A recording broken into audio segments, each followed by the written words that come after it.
Hey everybody, welcome back. Packers Nation, football fans, everybody. Football starts. I think we have some games tonight. Thursday night football. The Giants play. I know Daniel Jones, you gotta watch him. I think Jimmy G is going to New York. But anyway, the Packers hit the field tomorrow. They go to San Francisco to play the San Francisco 49ers, a team that knocked us out of the playoffs last year in Lambeau as the 1 seed in a game where Rodgers probably played one of the worst games of his career, and a game that, going in, I thought we had a really good chance of winning.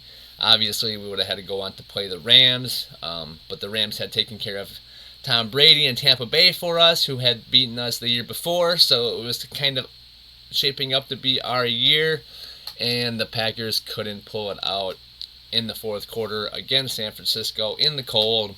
We all know about the blocked punt. We all know about the issues on special teams with the field goal kicking and just all around on special teams, which is why LaFleur decided to go and fire Maurice Drayton, the Packers special teams coordinator from last year. They went out and signed Rich Bisaccia, the Vegas Raiders. Well, he was the interim head coach for them after Gruden left. So he was really a guy that came in, stepped up. They made the playoffs. He's a guy that knows football. He's going to be on the guys real hard. He's got obviously a special teams background, which is why they brought him in. But the fact that he went to a floor staff after being basically an interim head coach, he could have went and done other things, I'm sure. Moved up a little bit, but he came to Green Bay. I think he saw what the Packers were working with, and he thought, I can fix that, and that's huge. I already love the energy he's brought to special teams, to the Packers, to some of these players, some of the guys he brought with him, Keisean Nixon, who I think is going to make the team. Every time I see him on the field, he just flashes.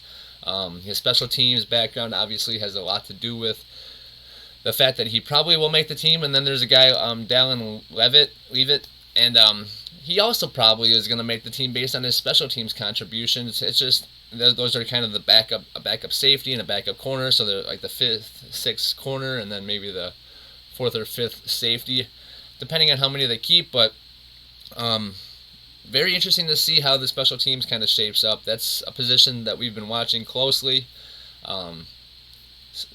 Obviously long snapper, kicker, and punter, along with the other guys who are going to be out on special teams, the gunners, the punt returners, the kick returners, things like of that nature. But the kicking battle, first of all, is probably going to be Crosby. I know Brkic, Gabe Brkic from Oklahoma, who was really good in college. He was really good in college, but he hasn't, translated to the NFL right now. So the Packers brought in 3 other kickers. They brought in Austin McGinnis, Hermes Ahmad, and Eldrick Rosas, who I've seen before. I think he used to kick for the Giants, like I was just talking about, if I have to think. But I still think it's Crosby's job to lose, but obviously he is not available. He's still rehabbing from the injury, and I think he's going to be the starter week 1. I don't think anybody's going to come in and steal it unless one of these other kickers comes out and starts making all these kicks in preseason and showing out in training camp. But for the most part, I think it's Crosby's job to lose. I think he's going to be, the guy that is the kicker week 1 and throughout the whole season. I think he needs 30 makes in order to jump from I think he's 16th all the time in makes to 12th. So he'll hit the 400 mark, I think, at some point this season. So a lot of kind of exciting stuff to see Crosby, milestones for Crosby to hit throughout this year. Just a little side notes, when we go into certain games, not everybody pays attention to all the special team stuff, but usually those are the guys with the most points in the league after their careers. Just very impressive what they do for such a so consistently over the years. But anyway, so the Packers have been looking for special teams guys. Long snapper, huge spot. We all kind of joke okay, it's just snapping the ball, but we've been struggling to find a guy that can do the job. We had Steve Wirtel last year, who I thought we released. I had saw something that we got rid of him, but he was back in camp. Obviously, but he just got cut again. So, so he was back, or he was never gone, and then now he is officially gone. So now I don't feel so bad for being wrong on that. But the fact that they had him in still after his struggles last year. Maybe it seems like they don't have a lot of options. I know they have Jack Coco, who's a young guy. Maybe they haven't seen what they want out of him, so they brought in long snappers as well to go along with the kickers. So they have Antonio Ortiz they brought in and Mitchell Fraboni. So guys that can, play special teams. I don't know what they're... Sometimes, these guys in the NFL, they're basically just long snappers. I don't know. A lot of them come from different positions, obviously, where they play tight end or linebacker or offensive line or whatever, but then they kind of found their niche as the long snapper. So we'll see how this progresses through preseason. I'm really excited to see, how it shapes out and what Rich Bisaccia does with this new unit. Other guys that are notably signed, or that the Packers brought all these guys in for tryouts, not for, they didn't sign them yet, they didn't do anything. So Simon Larea, the punter, Will Spears, punter, Bailey Flint, punter, the kickers I mentioned, the long snappers I mentioned, and then this is where it kind of gets interesting because the Packers need running backs. Backup running backs play special teams, they play kick return. They do all kinds of different things that we're not really thinking about. On punt, the guy that goes like this to snap the ball. So the up back basically. But anyway, so going into this preseason game against San Fran, we have Aaron Jones and AJ Dillon who are not gonna play, and then we had Kylan Hill who's out with an ACL still rehabbing, and then we had Patrick Taylor. But he got hurt this training camp, so now there's only 2 guys really on the active roster who will be able to play in the preseason game. That's Tyler Goodson, who I think is on the inside track to make this team. He looks really good so far in camp, and we'll see how he plays in these games with live action, but I think he's a guy to watch for sure. He'll have that inside track on that running back 3 position behind the 2 starters if Hill is not healthy and ready to go week 1. So that's a huge opportunity for Tyler Goodson to really take over and be that guy for the Packers. I'm excited to see that. But the fact that it's only him and B.J. Baylor, a guy that no one's really heard about, but he actually has shown some flashes in camp. B.J. Baylor and Tyler Goodson are going to be the only 2 that go into San Francisco as running backs for Green Bay. So they brought in Jalen Samuels, who's been around the league a little bit. Kalen Ballage, who's been around the league a little bit. Those 2 guys are probably the most notable names. And then you had Stevie Scott, a running back. And then an old familiar name, a 2019 6th-round pick out of Notre Dame, Dexter Williams, who was on the Packers roster for a few seasons after they drafted him. They really were trying to get him to come along. It took him a little while after he got drafted, and then we saw some flashes of him probably 2 years ago, and he just didn't make the cut, and so the Packers were able to let him go. I think they were, obviously with the emergence of AJ Dillon and with how good Aaron Jones has been, and then we had Jamal Williams back there, so a guy like Dexter Williams, who was kind of on the bubble, he didn't really make the cut, but he's been bopping around the league. He's been on a few different teams. The list is pretty long of teams that he's been on practice squads for, and then last year he played in the USFL where he was, at least staying in shape. So he's in shape and he's ready to go. And they said he looks great. Obviously, Gutekunst drafted him. And so they had a pretty close relationship already. And, it's just awesome to see Dexter Williams back in the building. He looks really great physically. Obviously, he's just coming off the USFL season, so he's probably in tip-top shape. And he looks seems a lot more mature, like he's ready to kind of take on this role of maybe making this roster. There's a spot open with Taylor out and Hill hurt. There's spots open, so if he can come in and show that he can be that guy, that would be huge for the Packers. They did just release Osiris Mitchell on a injury designation. The other guy out of the USFL, along with Ishmael Hyman, they got, and the tight end Canella.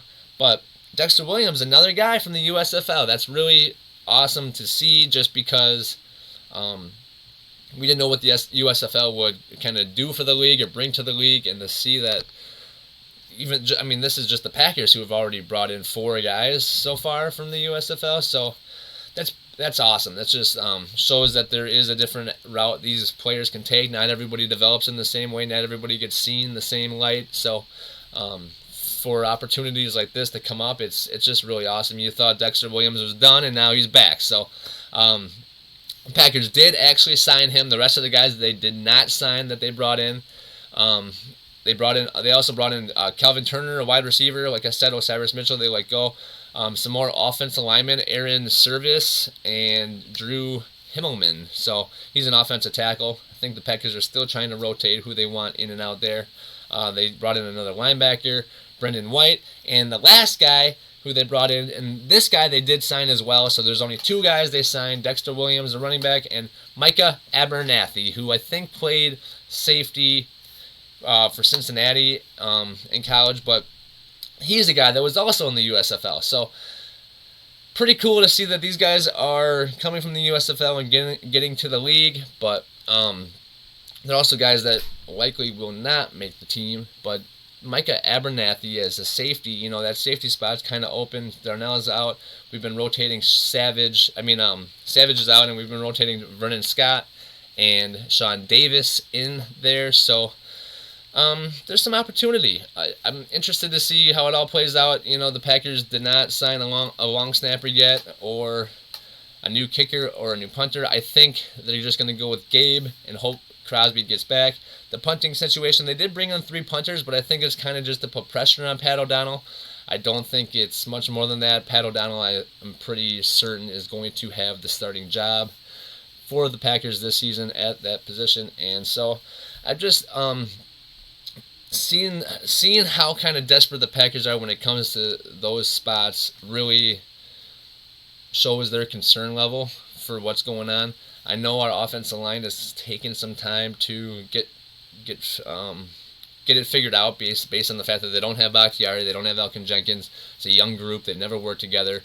You're moving a lot of pieces in and out, so it's tough to get that unity. But on special teams, it's one of the 3 phases of the game that need to be on a level that's Packers quality.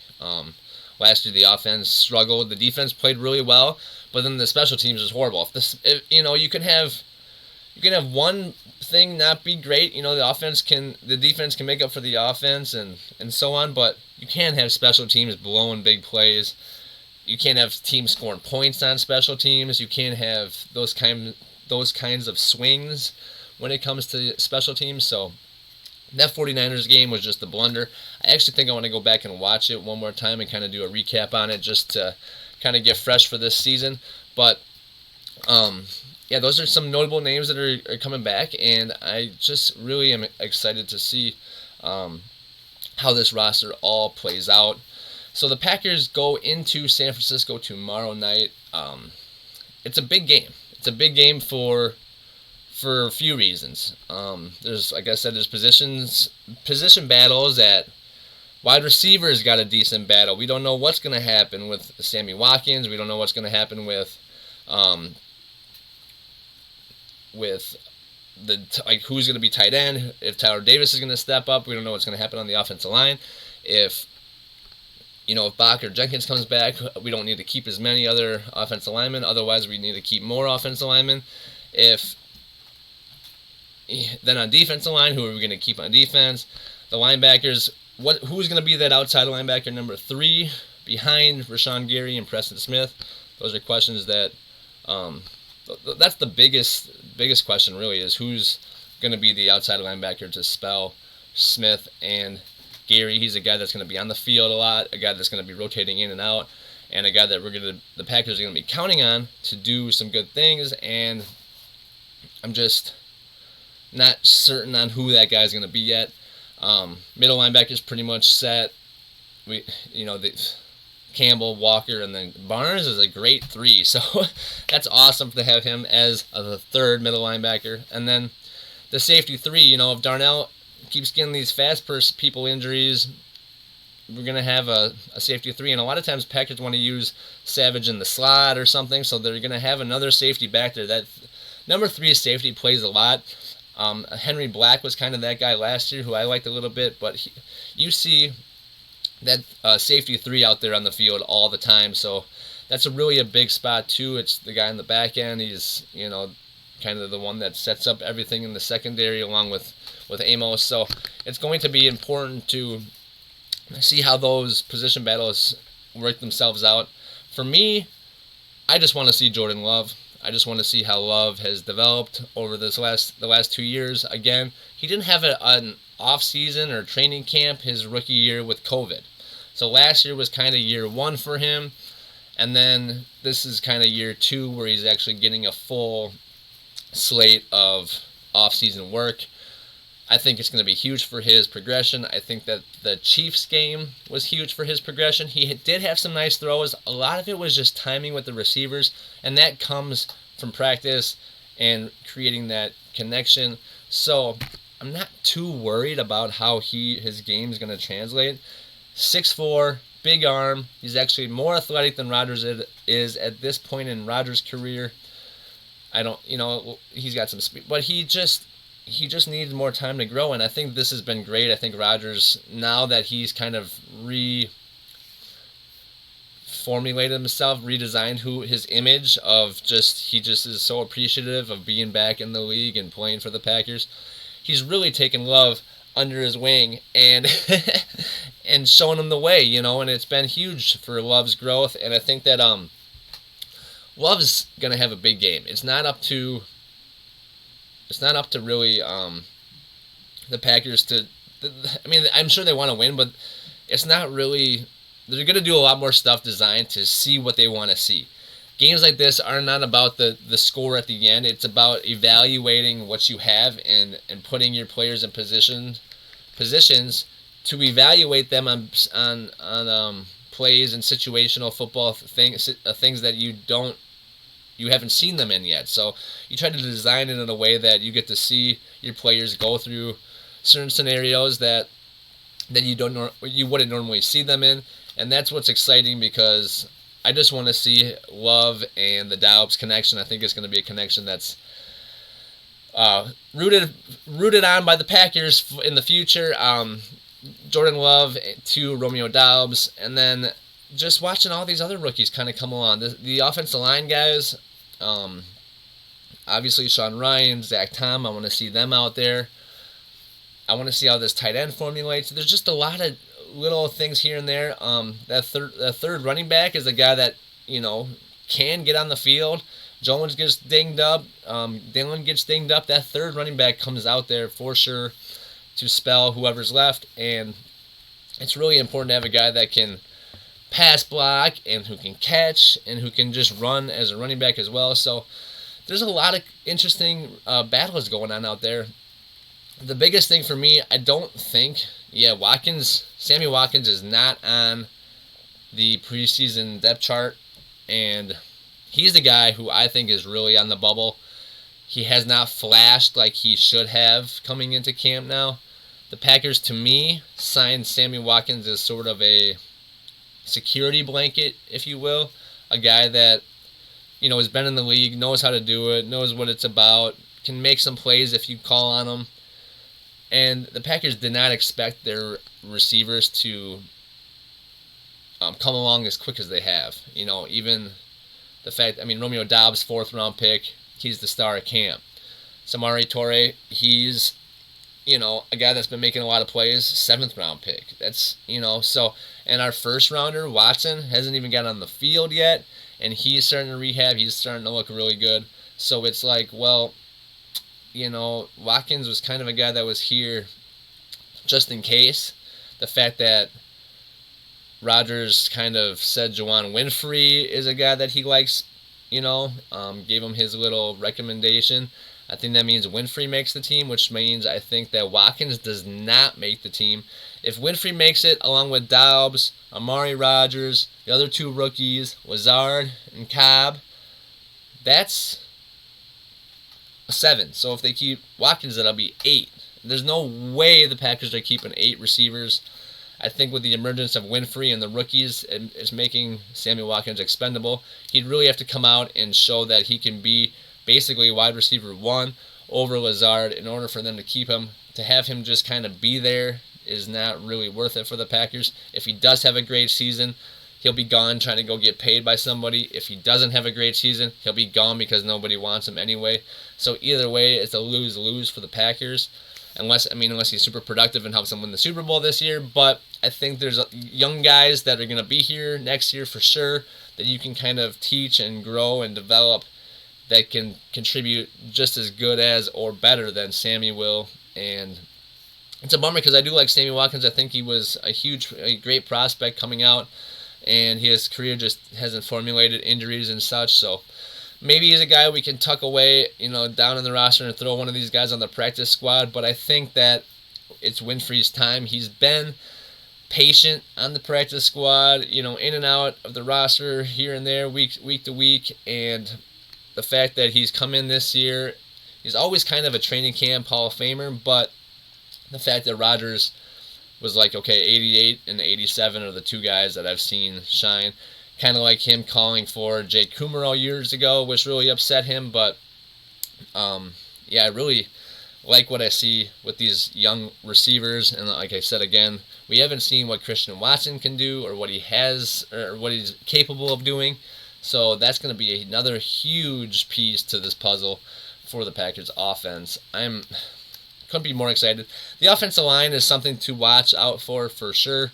Right now it looks like offensive tackle starters are going to be Yash on the left side and either Newman or Zach Tom or Caleb Jones on the right side. I'm sure they're going to rotate a lot of those guys out. They have Rasheed Walker too, who had came off injury right before camp. So there's Caleb Jones, Rasheed Walker, and Yash are huge people. They're like 6'8", 6'9". They're huge people.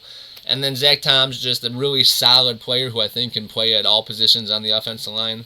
And then at offensive guard, this is where I like these guys, John Runyan Jr. and Royce Newman. I like them as guards. I do not like Newman as tackle. I know they've been playing him a lot outside, but I prefer him be on the inside.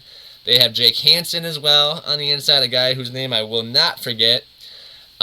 He's been actually running with the ones a lot, so he has a good shot of being in there. If he does get that right guard spot, though, that kicks Newman out to right tackle, and I think there's somebody better suited for right tackle than Newman, so it really is a battle between Newman and Hansen at that right guard spot. However, if Jenkins and Bakhtiari come back, it just foils all this, and that's an awesome issue to have. I hope that is the case. Other guys who will be playing are Sean Ryan and Moore.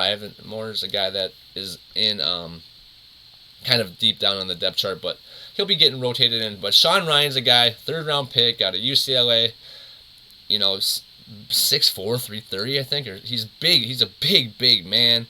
Very physical, powerful. I think he was rated number 1 PFF for run blocking last year in all of the FBS. And so he's a guy that can come in right away and play. But so far the Packers have given other guys opportunities. People who have been here for at least a year, get the first chance. And then the rookies come in and see if they can steal those jobs. That's kind of how it goes with most teams. I thought Ryan would be the one that stepped up and took over that spot, the right guard spot. But Zach Tom has really showed up. He's a later round pick too. What the Packers do with these offensive linemen is really incredible. They turn some guys that, shouldn't be stars into stars. Like I keep saying, Bakhtiari was a 4th-round pick out of Colorado, which means that everybody had a chance to pick him. But offensive linemen are tough sometimes because you can draft them really high and they can be busts like Tony Mandarich, or you can draft them real low and they can be 10-year starters in this league like Mark Tauscher. So very, very difficult to figure out who's going to be great in the NFL after a great college career, but the Packers seem to have something special when it comes to picking offensive linemen at the very least, And wide receiver they seem to be successful at too, but how they keep bringing offensive linemen in is huge. I have heard that they've had some issues on the O-line with like communication and just getting protections right, and those are the things that are going to come with communication as time goes on. It's not so much a huge issue to worry about just yet, stuff that needs to get cleaned up. If Bakhtiari and Jenkins can get back, that's just it's gonna fix pretty much everything. We're gonna go from like a mediocre offensive line to being top 5 offensive line. I know all the offensive line predictions, we were graded top 5 when it came to the rest of the league, based on the fact that they projected that we'd have Bakhtiari and Elkin Jenkins back, and then you'd have Josh Myers in the middle, and then you kind of fill in the gaps with the best player that you have available throughout these other battles. Elkin Jenkins looks like he's going to be ready before Bach, I think. I think Jenkins will be ready week 1. He's been running and cutting and really putting a lot of pressure on that left knee. He seems like he's ready to go, and they're just being cautious with him. Bach, I would not be shocked if they kept him off the field until the last possible second to bring him back, which I think is week 6.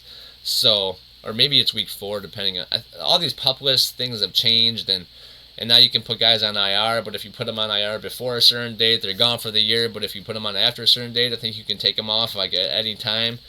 It's this whole new CBA is different. I'm gonna have to really read up on the rest of it so I can figure out how this plays out with guys that are injured. But the coolest thing about this new look league like they had last year is there's a 53-man, and then they get to add 16 guys to the practice squad. Obviously, teams can come and steal your picks, but a lot of times those guys you put on the practice squad are people who are on the bubble anyway, and no one's really going to steal them. So it's a good way to kind of have holdovers or have like a safety net of players available in order to kind of pluck them if you need them, if guys go down. And that's what I think a lot of these offensive linemen will be. They'll be on there. Caleb Jones, I think he'll be on the practice squad. Rasheed Walker, I think he'll be on the practice squad. There's other guys that I just... If Jenkins and Bach are ready, we don't have to keep like 8 or 9 or 10 offensive linemen. We can keep less than that, I think they'd probably keep 8, but I had the Packers keeping 10 in my first roster prediction, and I just think that's too many, unless you have them on the practice squad and they're able to stay on the practice squad. But you need to have an extra running back now with Hill and Taylor down. You need to figure out what you're doing at wide receiver. If you do keep 8 with Watkins, that's a lot of receivers. I think they've done that in the past, but usually you're at like 5, 6-ish if one guy's like a kick returner or something. But 8 is too many, especially when you need the guys at offensive line. The tight ends, you're going to have Mercedes Lewis and Tanyan. That's 2 for sure. Then you probably have DeGuara and Davis. So you're already at 4. And then you have guys like Elise Mack and Dominic Daphne, who's kind of a fullback, H-back tight end guy. But still, that's 5 tight ends then. So... you can't have 5 tight ends, 8 wide receivers, and 10 offensive linemen, because then you're screwed everywhere else. So, a lot of interesting roster battles and position issues and things of that nature. Injuries that come into effect. Obviously, if we got Colin Hill back at running back, Robert Tanya back at tight end, Jenkins and Bach back. If we got all the guys back from ACL, it would make this a whole lot easier, because you can kind of just fill in the gaps where you need to. But with those guys being out, the Packers really needs to be strategic in who they place where, so that they don't lose guys to other teams because of the practice squad. And it just... Oh yeah, Cole Van Lanen too. He's coming out. He's been doing really well. He's actually like probably the 7th offensive lineman in this rotation. After the first 5 that normally start, and then Zach Tom kind of rotates in as that 6th guy. Cole Van Lanen's been a guy that comes in a lot too. Sorry, all of a sudden there was like, oh, I forgot a name. So there's even more offensive linemen then. So you have, that's, oh man. So if Bach and Jenkins comes back, that really fixes a whole lot. Without them, you're looking at 10 guys on the offensive line, most likely. I had Rasheed Walker making that 10 because of the final 10 on my first roster prediction. But I didn't know about Jake Hansen. I didn't really think Caleb Jones was going to step up like he has. So Walker's kind of the odd man looking in. So it's going to be a battle all the way through. Obviously, the 49ers are a team that is good, so they have good pieces, which means they have good backups, which means that it's going to be a tough physical game no matter what. I know that Kyle Shanahan's not going to run plays or, a lot of his craziness that he does because it is preseason, but there's just a lot of good things or a lot of exciting things to look for during this game. The Packers, they have a good plan ahead of them with how they want to just evaluate the talent that they have on the field.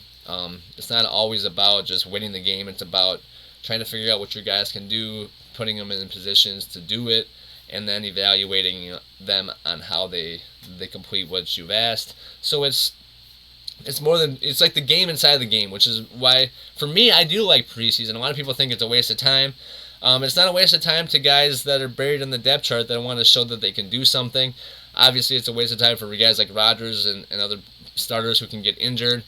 But I think it's really a good experience. Maybe they don't need 3 games. I heard Colin Cowherd say bring them down to 1. That doesn't seem like enough for these guys. Maybe 2, and then have 2 scrimmages with other teams. That's where Rodgers and these other guys say they get most of their real reps from. But after what we saw last year with the Packers going to Jacksonville to get their butts beat by the Saints, I just feel like, okay, they need a little something. I know Rodgers last year had a weird year. He wasn't around and all that stuff. But still, the whole team as a whole kind of looked off. And I just don't want to see that happen again. So whatever they need to do to make sure that does not happen, they should do it. If that means playing a preseason game. They were talking about one series. One series to me is makes no sense. You have to play at least a quarter or a half. Try to at least get that mindset like, yeah, we're going to play. You can't even get into a rhythm. Sometimes you have that first drive where you score. Packers were usually good at that. But for the most part, those first drives can be tough. And if you're just 4 and out or 3 and out, it's like, well, that does nothing to excel anybody's progression or development, especially a guy like Rodgers. But for a guy like Love, 3 preseason games where you go in and start, that can be huge for your development. Just getting that mindset of I'm playing, a mindset of just going out there and having to read defense, having to read coverage, having to call the plays in. All these different things are just huge teaching tools for a guy like Jordan Love, who I think is going to be the Packers starter either after this year if they win the Super Bowl, or I think Rodgers comes back for one more year next year to try again if they do not. Add a little bit more to the puzzle and then go at it one last year. I don't see him playing 3 years, and I don't see him going anywhere else. I see him finishing here, but I also feel like Rodgers is kind of just getting to that point where he's got other stuff in the world and in his life that he'd rather do. But for the Packers, this game, it's exciting just because it's the first game of the season. Obviously, it's against San Fran, the team that kicked us out or beat us last year and knocked us out of the playoffs. And LaFleur and Shanahan are friends. And Rodgers should have went first pick in the draft to the 49ers. He grew up being a 49ers fan, and then he ended up going 24th to the Packers. We all know the story, but it's always an interesting and pretty cool rivalry when we play against them, even if it is just the preseason. Obviously, for them, they have Trey Lance, and Trey Lance is a guy who's going to get the start now. Jimmy G is done. They let him go, or not let him go yet, but they told him that his services were no longer needed. He's still technically a 49er, but they have not traded him, and he has not been released yet, but he will be soon. I think the Giants are actually going to be the ones in line to grab him. They should be. Daniel Jones is not the answer. He will not be starting after week 6, I don't believe, either way. So you might as well have a guy that's serviceable and that can win you games, and that's Jimmy G. We'll see how that all plays out, but that's just my prediction on that. But anyway, so seeing Trey Lance get the starting nod for the first time, I think he is going to play some of this preseason game. I know they want to see what he can do. His athleticism and his arm are off the charts. We know that. His accuracy is to be questioned. That is something that I think that defenses will be able to exploit game in and game out. I know that, obviously his athleticism is going to make it so he makes plays. Justin Fields even had some good plays last year as well, but because of his athletic ability. But that's not enough in this league. You need to be able to throw the ball very accurately. That's why when people question Tua, I'm just like, Tua can throw it so well. Just because he can't throw it 80 yards doesn't mean that he can't throw it perfectly 40 yards. So how many times have you thrown 80-yard bombs? Not often. You just got to get it into Hill and Waddle's hands, and they'll do the rest. So I don't know what the big concern is. Big concern should be Trey Lance not being able to get it to Kittle, not being able to get it to Debo because he tries to throw it that way and it goes that way or something. You know what I mean? So you got to be accurate. The arm strength is not. Drew Brees never had the strongest arm. There's a lot of guys who never really had the strongest arms that were able to play a long time in this league and play at a very high level. But for Trey, it's just that accuracy. I need to see more from him.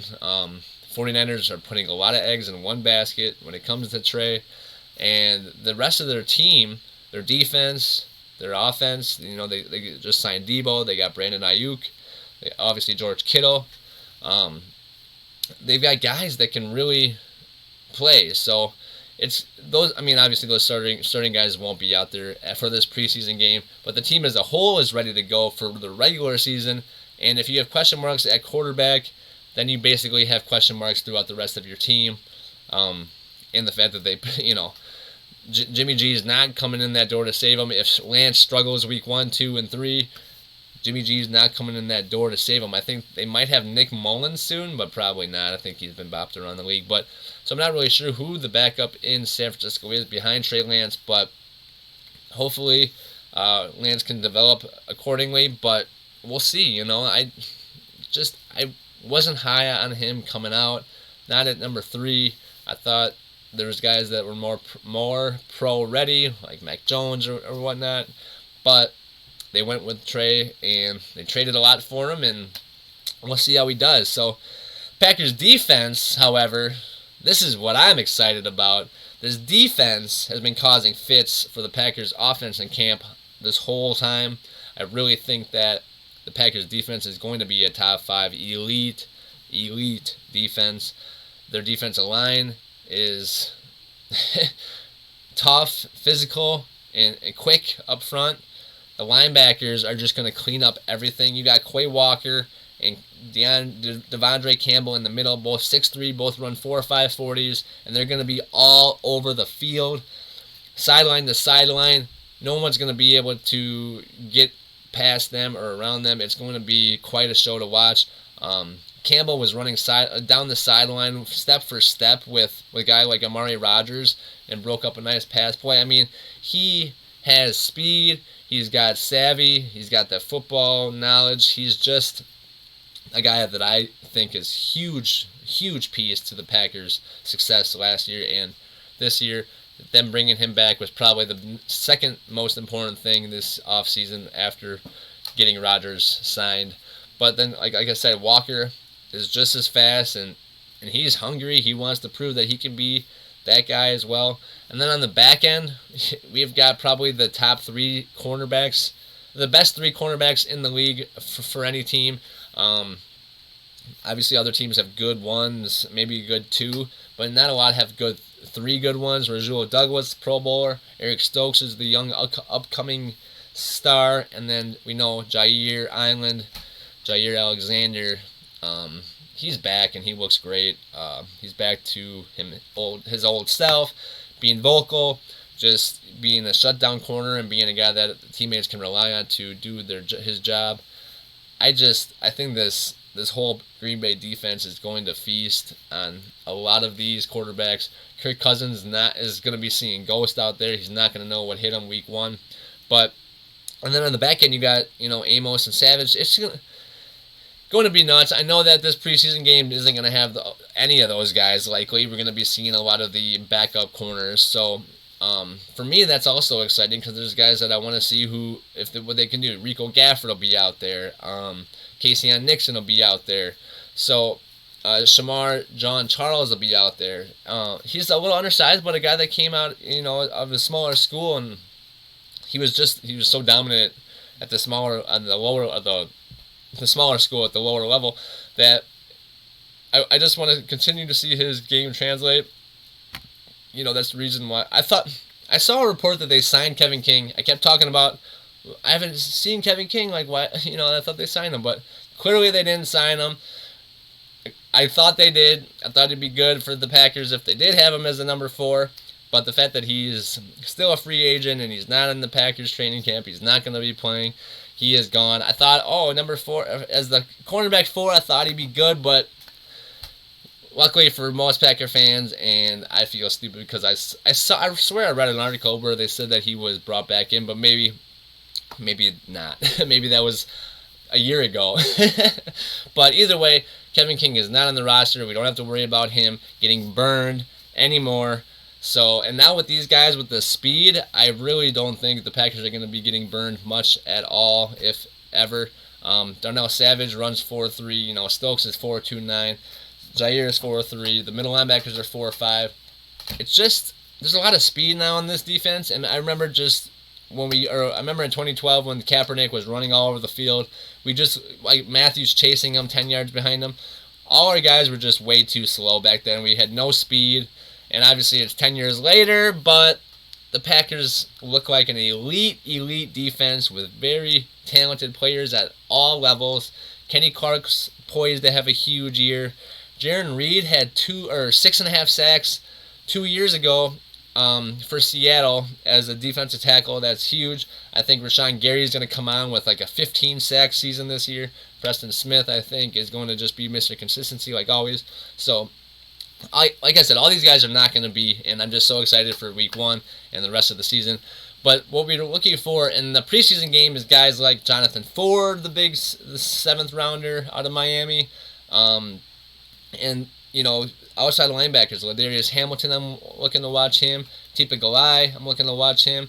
There's players that are going to be not the starters, obviously, but guys that are going to be out on the field for the Packers in 2022 in key moments and big games that are on the bubble right now that we need to see and evaluate who is going to be ready to go and be able to contribute to the Packers winning a Super Bowl this year. So just a lot of moving parts, a lot of interesting pieces. There's a lot of different position battles to watch, which is fun. And then obviously we get some live action with them going to San Francisco to play against our nemesis of the last probably 10 years or so. And it's just an exciting time. So no more Sundays after today until February without football, which pretty exciting. We have San Francisco this Friday, and then we only have to wait until next Thursday, and the New Orleans Saints come see us, which that'll be exciting to see who their quarterback is, see Chris Olave. That's always fun. And then we go to Kansas City. Obviously, Aaron Rodgers and Patrick Mahomes won't play on August 25th. That's also a Thursday. But, you got the rookies. Hopefully Christian Watson will be out there, and they have Sky Moore. And I like their guy, Justin Ross, who they got undrafted. He had some off-the-field character issues. I think he played for Clemson. But he had some issues off the field, and then was like a first-round talent. So Chiefs got him. I look for him to do something. So that's, there's just a lot of rookies, a lot of players all over the league that will be fun to watch, and that's what this preseason is about. You kind of get to see some of those young guys who might not be ready yet to play. Like I said, there's so many different position battles for the Packers. I know that LaFleur is going to have the guys ready to go and have things set up so that he can really evaluate what we need. But every year, all I hope for is no injuries and that everybody can play their best so that, it can really shape this roster out. The Packers look for certain, if they have a guy that can do this well, they look for a guy that can do that well. So he might be doing well, but it might not be with what they need him to do. So there's a lot of things inside the game within the game, and within the game that basic fans and just people that are watching don't really notice or see. But a lot of this evaluation it goes way deeper than just what you see the player do at that time. So a lot of interesting stuff coming up in the next few weeks. Like a Packers start September 11th. So pumped. I feel like my birthday is always right around the start of the year, which it is, but to have it start on my birthday this year is pretty cool. And I didn't even know my birthday was a Sunday this year. That makes it a little more fun for everybody that, it's a weekend. So, all right, guys, that's it. See you in the next video, and go Packers. I can't wait to see them play. So exciting. So, all right, guys, see you in the next one. Peace.